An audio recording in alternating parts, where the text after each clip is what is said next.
क्या बात है दोस्तों, 100 डेज ऑफ कोड में आप लोग वापस आ चुके हैं और आज मैं आप लोग को बताऊंगा फंक्शन आर्ग्यूमेंट्स के बारे में कि यार आर्ग्यूमेंट्स कैसे पास किए जा सकते हैं फंक्शन को। हमने बोला था फंक्शन कोड सेपरेट करने में यूज होता है, लेकिन बहुत सारे ऐसे तरीके हैं जिससे कि हम फंक्शन को आर्ग्यूमेंट पास कर सकते हैं। हम एज अ टपल पास कर सकते हैं कुछ आर्ग्यूमेंट्स फंक्शन को और एज अ डिक्शनरी भी पास कर सकते हैं। चलते हैं कंप्यूटर स्क्रीन में, देखते हैं डिफॉल्ट आर्ग्यूमेंट्स कैसे पास किए जाते हैं। बहुत सारे आर्ग्यूमेंट्स जो कि आप बल्क में पास करना चाहते हैं वो कैसे पास किए जाते हैं। Let's get started.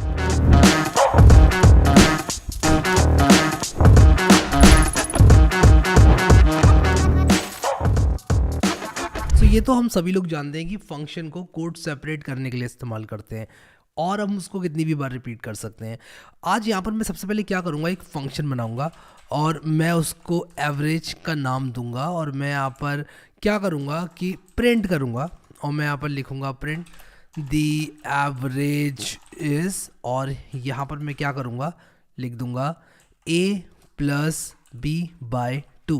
ठीक है, अब एक बात का आप लोग को ध्यान रखना है कि कुछ भी आप अगर इस तरह से कैलकुलेशन कर रहे हो तो आप लोग को पता होना चाहिए कि आप लोग किस कैलकुलेशन को पहले करवाना चाहते हो। जैसे इस केस में मैं अगर आप लोग को दिखाऊं तो a प्लस बी बाई 2 में से मैं a प्लस बी को पहले करवाना चाहता हूं और उसके बाद मैं करवाना चाहूँगा इसको डिवाइडेड बाई 2। ठीक है, तो मैं इसको रन करूँगा अगर प्रोग्राम को, तो आप लोग यहाँ पर देखना कि कुछ नहीं हुआ। ठीक है, कुछ क्यों नहीं हुआ? कुछ इसलिए नहीं हुआ क्योंकि मैंने एवरेज जो है 2 नंबर्स नहीं दिए जिनका एवरेज निकालना है और ऑब्वियसली मैं यहाँ पर a, b करूँगा और अब मैं रन करूँगा। जैसे ही आप लोग देखो कि दी एवरेज 5.0 यहाँ पर प्रिंट होकर आ गया है। ठीक है, तो ये तो एक सिंपल सा फंक्शन है। There are 4 types of arguments that we can provide in a function: default arguments, keyword arguments, variable length arguments और रिक्वायर्ड आर्ग्यूमेंट्स। अब इस केस में a और b रिक्वायर्ड आर्ग्यूमेंट्स हैं। ठीक है, अब डिफॉल्ट आर्ग्यूमेंट्स की बात करते हैं। सबसे पहले मैं a की वैल्यू को 9 और b की वैल्यू को मान लो 1 बाय डिफ़ॉल्ट दे सकता था।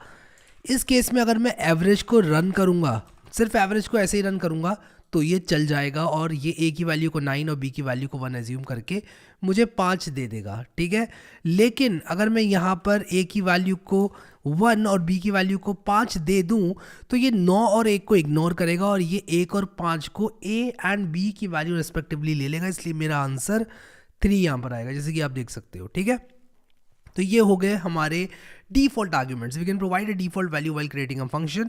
This way the function assumes a default value even if a value is not provided in the function call for that argument.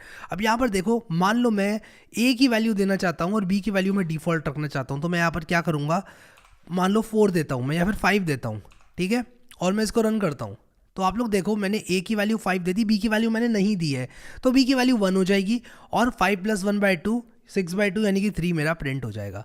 अगर मैं सिर्फ b की वैल्यू देना चाहता हूं तो मैं यहाँ पर कुछ ऐसे लिख दूंगा, b इज इक्वल टू 9 मान लो मैं लिखता हूं और a की वैल्यू तो 9 है ही, b की वैल्यू 9 हो जाएगी और 9.0 आ जाएगा। तो मैं कोई भी एक वैल्यू दे सकता हूं इस तरह से और दूसरी वैल्यू जो है वो बाय डिफ़ॉल्ट जो डिफ़ॉल्ट आर्ग्यूमेंट्स है वहाँ से ले ली जाएगी। ठीक है, तो ये डिफ़ॉल्ट आर्ग्यूमेंट्स होते हैं। अब यहाँ पर मैंने एक एग्जांपल दिया हुआ है कि भाई नेम नाम का एक फंक्शन बना हुआ है, फर्स्ट नेम देना है, मिडिल नेम देना है, लास्ट नेम देना है और उसके बाद आप अगर सिर्फ फर्स्ट नेम देते हो तो आपका मिडिल नेम और लास्ट नेम जो है वो डिफ़ॉल्ट आर्ग्यूमेंट से आ जाएगा।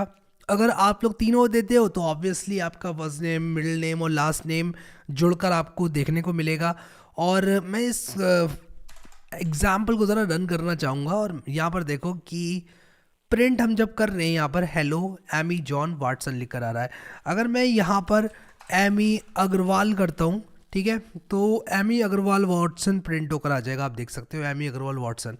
अगर मैं एमी अग्रवाल जैन नाम से प्रिंट करता हूँ इसको, तो देखो एमी अग्रवाल जैन आ जाएगा। तो हम लोगों ने देखा कि यहाँ पर एमी अग्रवाल जैन आ गया, बहुत बढ़िया। ठीक है, अब हम लोग क्या करेंगे, मैं ज़रा इस एग्जांपल को हटा देता हूँ कि ऑलरेडी ये यहाँ पर रैपल में दिया हुआ है, आप लोग कॉपी पेस्ट कर सकते हो।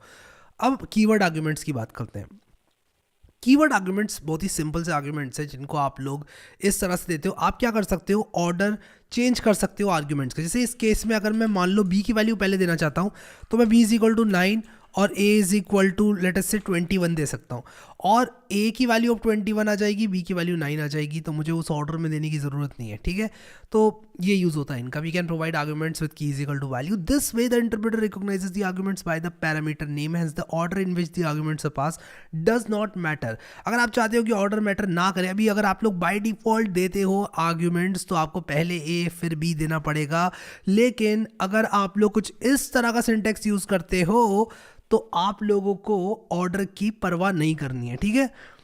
सो यहाँ पर ये चीज़ भी क्लियर हो चुकी है। अब देखो रिक्वायर्ड आर्गुमेंट्स क्या होते हैं। रिक्वायर्ड आर्गुमेंट्स वो आर्गुमेंट्स हैं जो कि आपको देने ही देने हैं भाई साहब, ठीक है। अब अगर मैं यहाँ पर ए इक्वल टू 9 ना लिखूँ तो ए रिक्वायर्ड आर्गुमेंट बन जाएगा। आपको ए की वैल्यू देनी ही देनी है, आप बच नहीं सकते उस चीज़ से, ठीक है।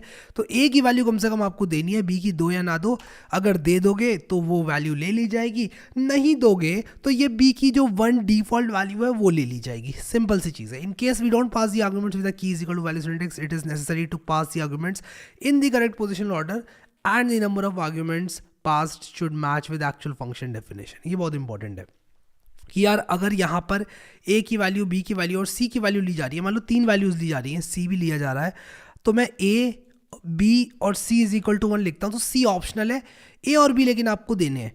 तो आप अगर a और b दे रहे हो बिना की इज इक्वल टू वैल्यू वाले सिंटेक्स से, तो आपको ऐसे देना पड़ेगा। मान लो 5,6 कर दिया, तो a की वैल्यू 5 हो गई, b की वैल्यू 6 हो गई, और यहाँ पर मैं एक्चुअली इस फंक्शन को कमेंट आउट करूँगा क्योंकि अभी यहाँ पर 3 मुझे वैल्यूज़ देनी है। तो देखो एवरेज 6.0 आ गया, ए की वैल्यू 5, बी की वैल्यू 6 और सी की डिफ़ॉल्ट वैल्यू ले ली गई, ठीक है। तो ये इस तरह से जो है आप लोग कर सकते हो। अब आप लोग यहाँ पर जो है इसको रन करना, ठीक है, इसको रन करना आप, और मुझे बताना कि आप लोग सक्सेसफुली कर पाए कि नहीं कर पाए, समझ पाए चीज़ों को कि नहीं समझ पाए, ठीक है। अब ये वेरिएबल लेंथ आर्गुमेंट के बारे में देखते हैं। तो देखो क्या होता है कि वेरिएबल लेंथ आर्गुमेंट आप कुछ इस तरह से दे सकते हो कि आपने क्या किया कि जैसे मान लो मेरे पास एवरेज निकालना है मुझे बहुत सारे नंबर्स का। अब देखो यार मैं 3 नंबर्स का भी एवरेज निकाल सकता हूँ, मैं 4 नंबर्स का भी एवरेज निकाल सकता हूँ, मैं 10 नंबर्स का भी एवरेज निकाल सकता हूँ। तो मैं यहाँ क्या करूँगा कि मैं कुछ इस तरह से करके इसको नंबर्स कर दूंगा, ठीक है। मैं सबसे पहले क्या करता हूँ, इसको कमेंट आउट करता हूँ, ठीक है, और मैं दोबारा से आप लोग को लिख के दिखाता हूँ। इसको भी मैं कमेंट आउट करता हूँ और मैं दोबारा से आपको ये फंक्शन लिख कर दिखाता हूँ। तो मैं यहाँ पर लिखूँगा डेफ एवरेज और यहाँ पर मैं लिखूँगा स्टार नंबर्स, ठीक है। अब नंबर्स मेरा एक आइटरेबल हो गया और मैं लिखूँगा फॉर आई इन नंबर्स, और मैं यहाँ पर लिखूँगा sum is equal to sum plus i, ठीक है। और मैं फाइनली क्या करूँगा कि मैं लिखूँगा प्रिंट एवरेज इज, और यहाँ पर लिख दूँगा कुछ इस तरह से कि average is some divided by length of numbers, ठीक है। और मैं सम को 0 से इनिशियलाइज कर दूँगा कुछ इस तरह से, एंड फाइनली आप लोग देखो अगर मैं एवरेज 5-6 करूंगा तो ये मुझे 5.5 दे रहा है। तो हुआ क्या कि इसने नंबर्स को एज अ टपल ले लिया, ठीक है। अगर मैं यहाँ पर आप लोग को प्रिंट करके दिखाऊं टाइप ऑफ नंबर्स, तो ये मुझे टपल देखने को मिलेगा। तो ये एज अ टपल ले लेगा। आप देखो क्लास टपल यहाँ पर आ रहा है, तो ये टपल ले लेगा इसको। तो आई होप कि आप लोगों को समझ में आ रहा है कि ये किस तरह से काम कर रहा है बिहाइंड द सीन्स। हो क्या रहा है कि यहाँ पर मुझे नंबर्स की एक पूरी टपल मिल रही है, यानी कि लिस्ट काइंड ऑफ मिल रही है मुझे नंबर्स की। हम लोग आगे देखेंगे टपल लिस्ट में क्या डिफरेंस है और किस तरह से हम लोग जो है उसको यूज़ कर सकते हैं। लेकिन अभी के लिए आप लोग ये समझ लो कि इस पे हमने फॉर लूप लगा दिया, लूपिंग कर ली और इसके सारे नंबर्स जो है हमने जोड़ लिए और डिवाइड कर दिया जितने भी नंबर्स थे उनसे। ये करने से हमें क्या फ़ायदा मिला कि हम एवरेज निकाल पा रहे हैं। अब मैं 5-6 का निकालूँ या 5-6-7 का निकालूँ या 15 नंबर्स का निकालूँ या 25 नंबर्स का निकालूँ, कोई दिक्कत नहीं आएगी। अब देखो 6 आ गया, अगर मैं यहाँ पर 1 भी कर दूंगा तो देखो ये एवरेज जो है चेंज हो जाएगा। इन सब का सम डिवाइडेड बाय जो भी इनकी लेंथ है, जैसे कि इस केस में 4 है तो 4 से डिवाइड होकर ये मिल जाएगा, ठीक है। तो आई होप कि आप लोग को ये चीज़ समझ में आ गई। अब मान लो कि मैं एज अ डिक्शनरी लेना चाहता हूँ अपने आर्ग्यूमेंट्स, ठीक है। तो मैं क्या कर सकता हूँ, इस तरह का सिंटेक्स यूज़ कर सकता हूँ। मैं ज़रा आप लोग को इसको कॉपी करके यहाँ पर दिखाता हूँ और ये मैं एवरेज कमेंट आउट कर रहा हूँ। तो देखो नेम नाम का एक फंक्शन है जो कि क्या कर रहा है कि स्टार नेम में यहाँ पर अगर लिखूँगा तो मैं जो भी key is equal to value pair दूंगा वो मुझे एज अ डिक्शनरी मिल जाएगी। इस एग्जाम्पल पर मैं वापस आऊँगा जब मैं आप लोग को डिक्शनरी पढ़ाऊँगा। अभी के लिए अगर आप लोग को ये समझ में नहीं भी आता है तो दैट्स फाइन, ठीक है। तो देखो यहाँ पर हेलो लिख कर आया और इसके बाद यहाँ पर नेम का जो फर्स्ट नेम है, फिर मिडिल नेम है, लास्ट नेम है, वो कुछ इस तरह से आप लोग को मिल गया। तो आप लोग यहाँ पर क्या कर रहे हो कि नेम को एज अ डिक्शनरी ले रहे हो, ठीक है। तो मैं अगर यहाँ पर प्रिंट टाइप ऑफ नेम करूँ तो डिक्शनरी प्रिंट होकर आ जाएगी। तो मैं ज़रा यहाँ पर इंडेंट कर देता हूँ ठीक से। इनफैक्ट मैंने इंडेंट थोड़ा ज़्यादा कर दिया, बट दैट्स फाइन, ठीक है। तो आप लोग देखो यहाँ पर ये क्या हो रहा है, इंडेंटेशन एरर क्यों आ रहा है। हाँ ठीक है, तो देखो क्लास डिक्ट यहाँ पर जो है प्रिंट होकर आ गई। तो क्लास डिक्ट प्रिंट होकर क्यों आई, क्योंकि ये एज अ डिक्शनरी ले रहा है। जब हम की वैल्यू पेयर्स पास करते हैं इस फंक्शन को और यहाँ पर डबल स्टार लगाते हैं, तो फंक्शन के अंदर हमको नेम नाम की एक डिक्शनरी मिलती है जिसमें ये सारी वैल्यूज़ होती हैं, ठीक है। अभी के लिए आप इतना ध्यान रखो, और अगर ये समझ में नहीं आया आपकी, दैट्स टोटली फाइन, बिकॉज मैं आप लोग को बताने वाला हूँ ये चीज़ डिक्शनरी वाले चैप्टर में, ठीक है। तो उस दिन हम लोग देखेंगे इसको, अभी के लिए आप इसको टाल सकते हो। अब आ जाओ वापस से मेरे इस एवरेज वाले फंक्शन में। अब होता क्या है ना कि मैं यहाँ पर जब फंक्शन को रन कर रहा हूँ तो मैं चाहूँगा कि फंक्शन एक वैल्यू को रिटर्न करे instead of printing the average. मैं चाहूँगा कि ये रिटर्न करे, तो मैं यहाँ पर रिटर्न लिख दूंगा और आप देखते जाओ, जैसे ही मैं रिटर्न लिखूंगा यहाँ पर और मैं लिखूंगा यहाँ पर c is equal to this और प्रिंट c करूँगा, तो मुझे यहाँ पर ये वैल्यू मिल जाएगी। तो बेसिकली क्या है कि ये जो एवरेज है ये कंप्यूट कर रहा है एवरेज सारे नंबर्स का और उसको स्टोर कर दे रहा है सी में। तो रिटर्न से क्या होता है, जो भी चीज़ आप रिटर्न करोगे वो स्टोर हो जाएगी यहाँ पर। तो जो कॉलिंग फंक्शन है वहाँ पर मिल जाएगी वो वैल्यू जो कि आप लोग को चाहिए। फाइनली आपको एवरेज से क्या चाहिए, आपको एवरेज से सिंपली वैल्यू चाहिए, ठीक है। तो अभी मैं इसको रन करूँ अगर, तो आप लोग को देखने को मिलेगा कि इन नंबर्स का एवरेज सी में आ जाएगा। तो ये प्रिंट होकर आपको मिल गया 4.75। अगर मैं ये रिटर्न ना करूँ तो आप लोग को क्या मिलेगा, नन मिलेगा, ठीक है, नन टाइप मिलेगा, क्योंकि ये फंक्शन कुछ रिटर्न नहीं कर रहा है। तो देखो यहाँ पर नन मिला, लेकिन मैं रिटर्न करना चाहता हूँ ये वैल्यू। अगर मैं रिटर्न मान लो रिटर्न 7 कर दूँ तो क्या मिलेगा मुझे, ऑब्वियसली 7 मिलेगा, ठीक है।